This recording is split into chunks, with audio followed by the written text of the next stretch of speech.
영상을 시작하기에 앞서서 정말 오로지 100% 정말 저의 주관적인 생각임을 알려드립니다. 그냥 하나의 생각 정도로 봐주시면 좋을 것 같고, 여러분들이 생각하시는 탑 10이 있다면 댓글에 여러분들의 생각을 자유롭게 적어주시면 감사하겠습니다. 바로 시작하겠습니다.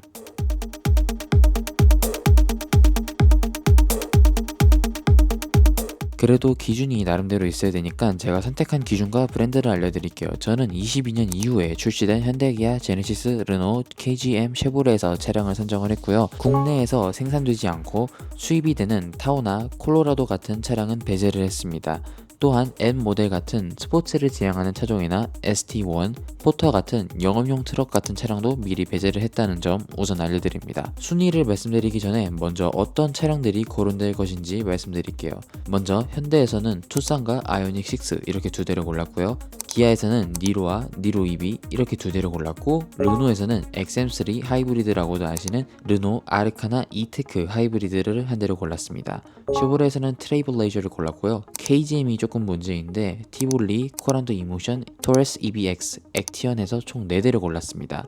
국산차 브랜드 중에서는 유일하게 제네시스만 고르지 않았는데 그 이유는 탑 10을 다 말씀드린 후에 따로 말씀드리도록 하겠습니다. 먼저 탑 10 현대 투싼입니다. 투싼은 23년도 12월에 출시가 되어서 비교적 신차인데요. 제가 탑 10에 거론한 모델은 딱 1.6L 터보 모델 뿐입니다. 투싼은 페이스리프트가 되면서 디자인이 개인적으로 더 이뻐지고, 제가 정말 페리전 실드를 출시 때부터 싫어했었는데 그게 깔끔하게 변경되었습니다. 그런데 문제는 스포티지가 얼마 전에 페이스리프트를 했는데 무려 8단 자동 변속기를 들고 왔습니다. 물론 스포티지가 깡통 기준 2,836만원이고 투싼이 2,771만원으로 약간 더 싸긴 하지만 이 돈이면 그냥 스포티지를 사는 게 나중을 생각해서라도 훨씬 좋지 않을까 싶습니다. 제가 DCT라고 다 싫어하는 건 아닌데, 왜냐하면 소렌토하고 산타페에 들어가는 8단 DCT는 괜찮거든요. 근데 7단 DCT는 여기까지 하겠습니다. 아마 스포티지가 자동 변속기를 들고 왔기 때문에 연식 변경에서 바뀔 수 있을 가능성이 있어서 그때 구매를 하시는 것도 나쁘지 않을 듯 합니다. 개인적으로 스포티지 디자인보다 저는 이번에 투싼 디자인이 훨씬 더 마음에 들거든요. 탑 9 기아 니로 하이브리드입니다.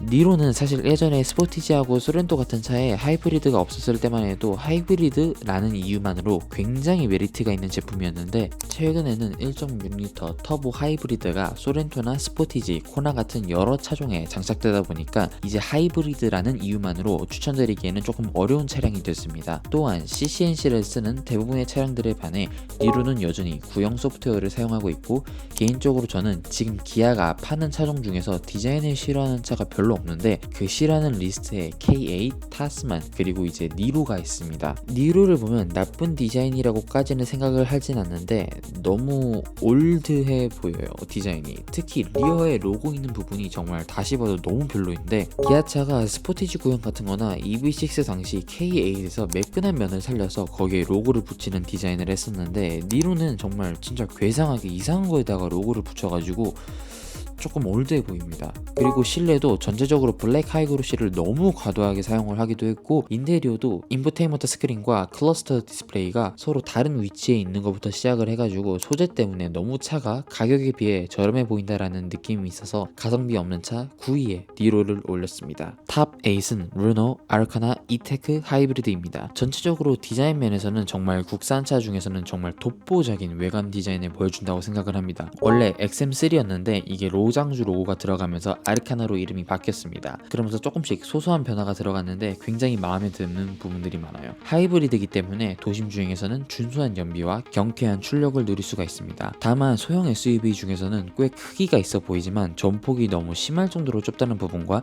뒷자리에 사람을 태우기에는 경쟁차라고 볼 수 있는 니로보다도 부족하다는 느낌이 들어서 르노 아르카나를 8위로 선정했습니다.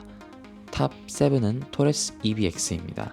현재 비슷한 가격대나 더 비싼 가격을 지불해야 구매할 수 있는 아이오닉 5, 아이오닉 6나 기아 EV6 등과 비교를 했을 때 가장 큰 크기를 가지고 있고, EV9과 아이오닉 9을 제외한다면 가장 SUV스러운 쉐입을 가지고 있습니다. 또한 비슷한 가격대의 전기차와 비교했을 때는 꽤 긴 주행거리를 가지고 있죠. 배터리에 화재가 발생할 시 NCM 배터리와 비교했을 때 큰 열폭주로 이어지지 않는다는 장점도 가지고 있습니다. 다만 문제는 정말 이 개판인 인포테인먼트 스크린과 조작 편의성입니다. 소프트웨어가 사용자 친화적이지도 않고 대부분의 버튼은 혼동되는 위치에 있는 것을 찾아볼 수 있습니다. 또한 주행 시에는 약간 무서울 정도의 고속 안정성과 전자 제어, 전륜 기반 전기차인 기아 EV3와 5 대비 다소 심할 정도의 토크 스티어 때문에 EVX는 7위에 랭크했습니다. EVX는 사실 앞에 나열된 저런 단점만 감수할 수 있다면 가격 대비 전기차에서 넉넉한 주행거리와 크기를 누릴 수가 있기 때문에 조금만 맞는다면 구매를 하는 게 나쁘지 않을 수 있다고 생각을 합니다. 탑 6에는 쉐보레 트레일블레이저입니다.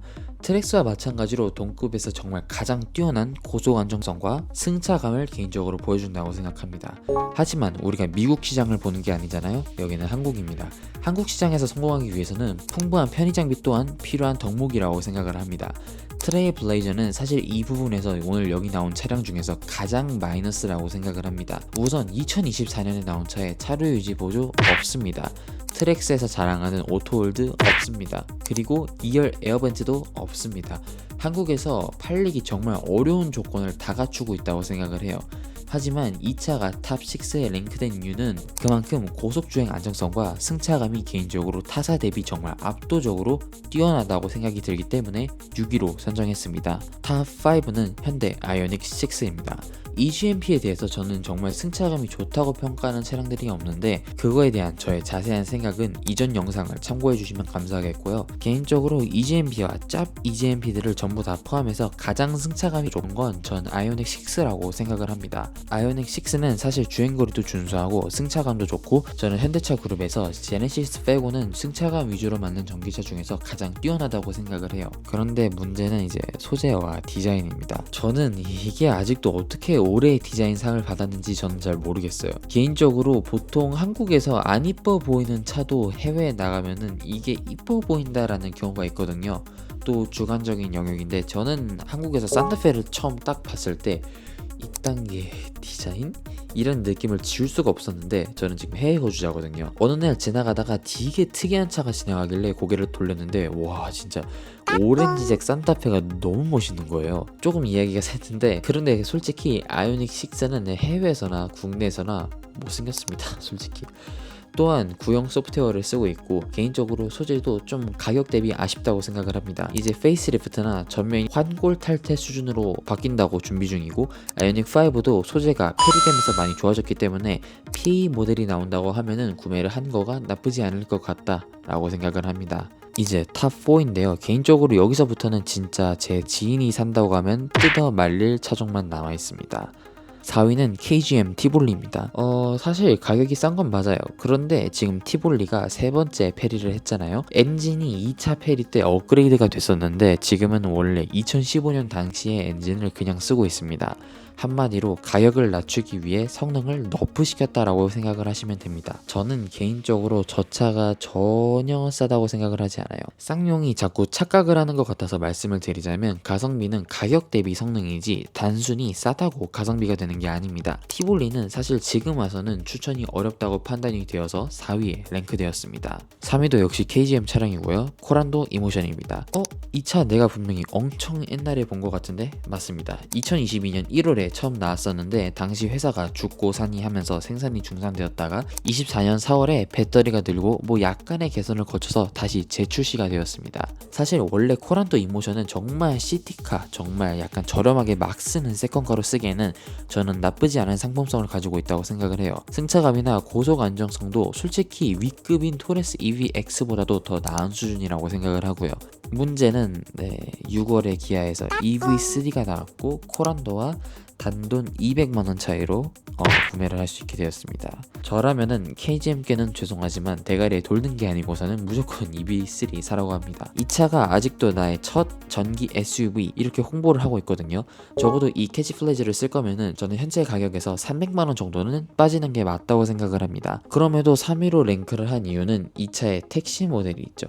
판매가에서 서울시 기준 보조금을 받고 택시 보조금도 받으면 3,168만원에 구매를 할 수가 있습니다. 그리고 보증기간 100만 킬로미터가 있기 때문에 이 택시로는 괜찮을 수도 있지 않을까 해서 3위에 랭크를 했습니다. 자, 이제 딱 2대 남았습니다. 니로 일렉트리파이드와 KGM 액티온.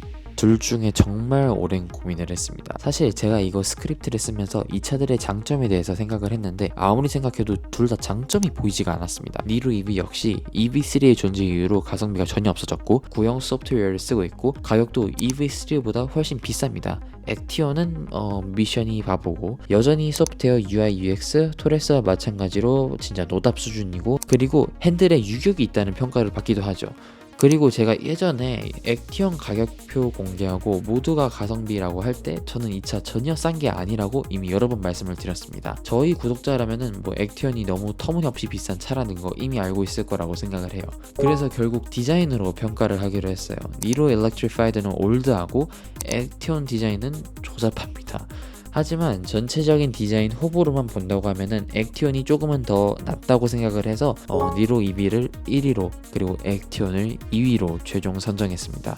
자, 제가 이제 원래 포함을 시키려다가 안 시킨 차종이 몇 개가 있거든요. 그거 왜 몇 개 포함을 시키지 않았는지 말씀드리겠습니다. 먼저 레이 EV입니다. 사실상 캐스퍼 EV 전까지만 해도 저렇게 공간감이 이 세그먼트에서 압도적인 차가 없었지만 이제는 캐스퍼가 있기 때문에 리스트업을 원래 할 생각이 있었어요. 하지만 캐스퍼 전기차는 경차가 아니죠. 하지만 레이는 경차 혜택을 받는 차입니다. 이거를 무시를 못할 거라고 생각을 했고 이 급에서는 사실상 이게 유일하기 때문에 레이를 가성비가 아직은 있다라고 판단을 했습니다. 또 제네시스 이야기를 안 할 수가 없는데 GV6를 원래 생각을 했다가 보니까 이 차는 22년 전에 출시가 된 차더라고요. 그리고 G70를 사실 리스트업을 하려고 했었는데 너무 오래되기도 하고 그리고 공간도 좁고요. G70 뒷자리는 진짜 저거는 사람 타라고 만든 자리가 아닙니다.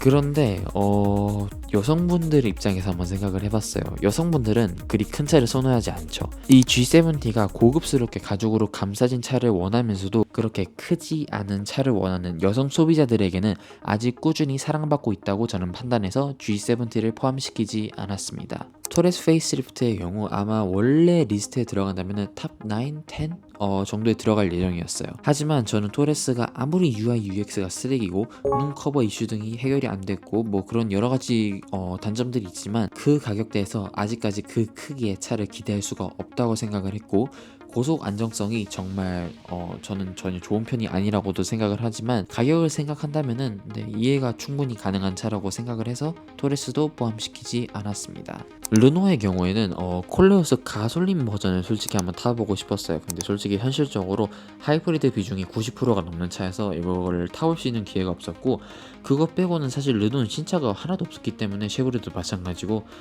딱히 뭐 할 말이 없었습니다. 그 나머지 두 개의 브랜드에 관해서는. 아무튼 여러분 이상입니다. 제가 오늘 감기에 걸려가지고 목소리가 조금 다소 평소보다 조금 이상하게 들릴 수 있다는 점 양해 바랍니다. 정말 오로지 제 주관적인 생각을 바탕으로 나열해 보였다는 점 다시 한번 말씀드리고요. 여러분들의 의견 전부 다 이번 영상에 관해서 존중하고 혹시 너는 어떻게 생각하냐? 나는 이렇게 생각한다 라고 친절하게 댓글 적어주시면 저도 참고해서 다음 영상 제작에서 반영할 수 있도록 하겠습니다. 여러분 다시 한번 새해 복 많이 받으시고요. 구독과 좋아요 한 번씩만 부탁드립니다. 지금까지 트랩 스튜디오였습니다. 감사합니다.